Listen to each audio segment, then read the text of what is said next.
여름 관광 성수기를 맞아 도내 해수욕장의 바가지 요금이 전국적인 논란이 되고 있는데요. 해수욕장들이 일제히 가격 인하에 나섰습니다. 제주 관광에 대한 부정적인 인식이 개선될 수 있을지 주목됩니다. 김항섭 기자입니다. 최근까지 평상 대여 요금으로 6만 원을 받던 한 해수욕장. 공유 수면 사용 허가를 받아 해수욕장을 운영하는 이곳 마을회는 대여 요금을 절반인 3만 원으로 내렸습니다. 제주도에서 유명한 해수욕장이잖아요. 그래서 같이 동참하는 차원에서 그렇게 가격 인하를 결정하게 되었습니다. 저렴해서 편하다고 좀 하시는 분들도 많고요. 성수기를 맞아 제주 지역 해수욕장의 바가지 요금 논란이 일고 있는 가운데 평상을 운영하는 모든 해수욕장이 가격 인하에 나섰습니다. 금능과 김영 등 해수욕장 5곳은 평상 대여 요금을 기존 6에서 10만 원 수준에서 50% 인하하고 2호 해수욕장은 4만 원에서 3만 원으로 인하했습니다. 도내 해수욕장 12곳 가운데 중문을 제외한 11곳의 해수욕장은 파라솔 대여 요금도 기존 3, 4만 원 수준에서 2만 원으로 통일했습니다. 여름 휴가철 바가지 요금 논란이 이어지면서 도내 해수욕장 대부분이 파라솔과 평상 가격을 절반 수준으로 낮췄습니다. 관광객들도 가격 인하를 반겼습니다. 생각보다 저렴해서 만족하게 쓰고 있습니다. 오늘 여기에서 하루 종일 놀고 갈 생각인데 저렴하니까 마음도 편하고 기분도 좋고. 제주도는 가격을 내린 해수욕장에는 화장실과 샤워실 보수 비용을 지원하는 한편 해수욕장 편의용품 대여 요금 기준도 만들 방침입니다. 이와 함께 관광 분야에 대한 전반적인 점검을 실시합니다. 외식업, 교통, 숙박, 또 계절 음식점 그런 부분까지도 다 점검을 하고 있고 또 자발적으로 동참할 수 있도록 저희들이 지속적으로 홍보도 하고 있고. 비계 삼겹살과 평상 갑질 논란이 이어지면서 성수기 타격이 우려됐던 제주 관광이 이번 조치로 반등의 기회를 찾을 수 있을지 주목됩니다. MBC 뉴스 김항섭입니다. 제주에서 처음으로 자율주행 차량이 버스 정규 노선을 운행합니다.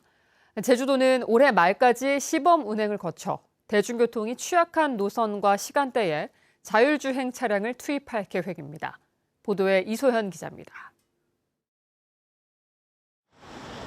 제주 시내 버스 전용 차로에 설치된 정류장. 그동안 볼 수 없었던 하얀색 12인승 버스가 멈춥니다. 승객들을 태우고 다시 출발한 버스. 그런데 운전대를 잡지 않았는데도 알아서 움직입니다. 자율주행을 시작합니다.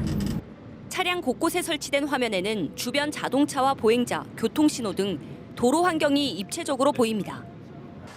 제주에서 처음으로 실제 시민들이 이용하는 버스 노선에 투입된 자율주행 차량, 탐나 자율차입니다.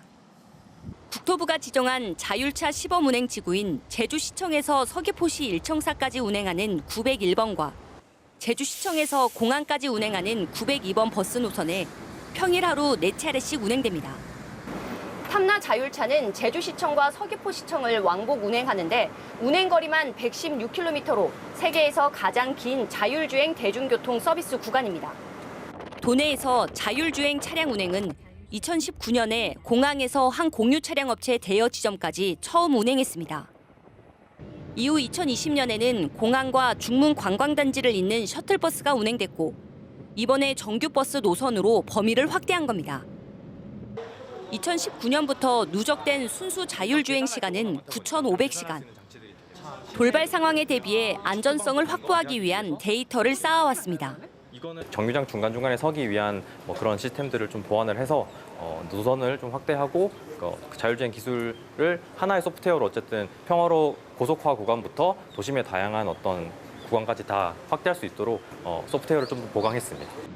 탐나 자율차는 안전상의 이유로 만 6세 미만 영유아는 탑승이 제한되며 어린이는 법정 대리인의 동의하에 동반 탑승이 가능합니다. 또 요금은 기존 버스 요금과 동일하며 환승도 가능합니다. 운전자가 운전석에 탑승해서 위급 상황 혹은 긴급한 상황에서는 변수에서는 즉각 대응할 수 있는 체계로 운행한다고 보시면 됩니다.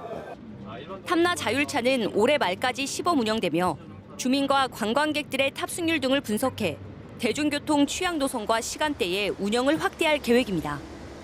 MBC 뉴스 이소연입니다. 물놀이 사고가 빈번하게 발생하는 여름철을 맞아 초등학생들을 위한 생존 수영 교실이 열렸습니다. 해경 특공대원까지 강사로 나선 현장을 이따금 기자가 다녀왔습니다.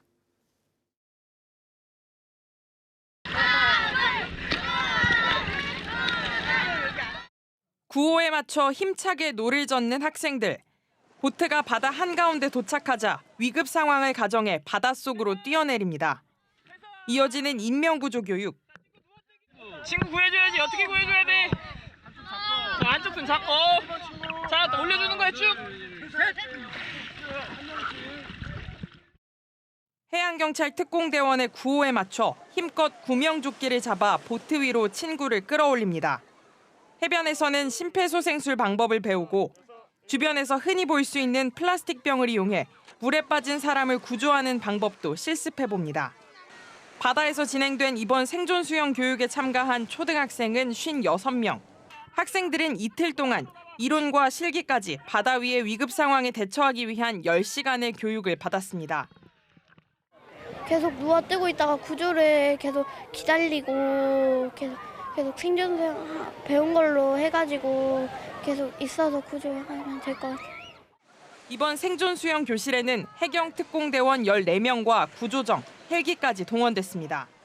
바다에서 실제로 파도를 맞으면서 이제 실제로 떠 있어 보면 그 느낌과 이런 공기와 이런 모든 상황이 다르기 때문에 실질적인 교육은 사실 바다에서 하는 게 진정한 교육이라고 생각합니다. 그동안 우도와 추자도를 제외하고는 바다에서 생존 수영 교육이 이루어진 건 이번이 처음입니다. 그야말로 옷 입고 물에 뛰어드는 그리고 사람을 구하고 내가 살아나는 그런 훈련을 진짜 생존 수영이 이제 시작이 된 겁니다. 제주도교육청은 이번 교육을 계기로 수영장에서 이루어지던 생존 수영 교육의 틀을 다변화할 계획입니다. 오는 9월까지 도내 4개 해수욕장에서 이루어지는 생존 수영 교육에는 200여 명의 초등학생이 참가할 예정입니다. MBC 뉴스 이따금입니다. 제주 안전체험관이 여름철 재난사고에 대비해 실생활과 밀접한 안전체험 프로그램을 운영합니다. 이번 프로그램에는 지하 공간에 물이 차올랐을 때 대처하고 급류가 흐르는 계곡에서 고립된 경우 소방대원들이 로프를 이용해 구조하는 체험 등이 마련됐습니다. 4D 영상관에서는 침수된 차량에서의 행동 요령을 알아보고 체험할 수 있습니다. 제주 화북 2공공주택지구 전략환경영향평가서 초안 주민설명회가 제주시 청소년 수련관에서 열렸습니다.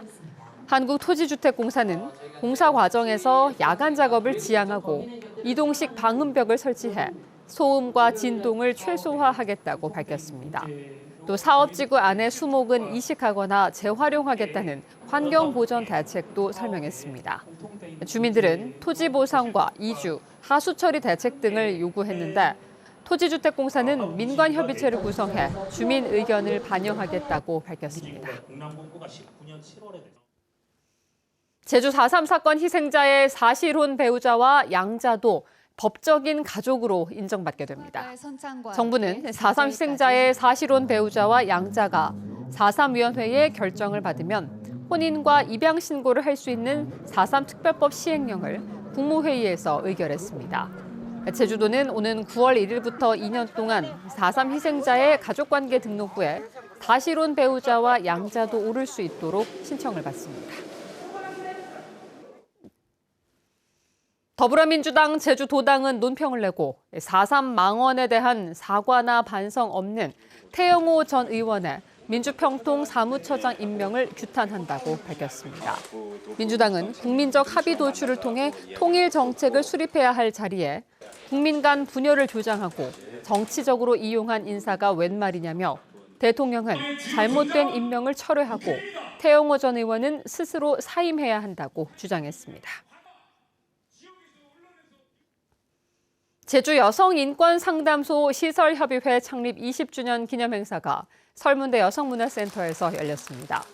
제주 여성인권상담소 시설협의회는 지난 2004년 설립돼 현재 여성폭력 피해자 상담소 11개와 피해자 비공개 보호시설 7개 등 18개 시설로 구성돼 있습니다.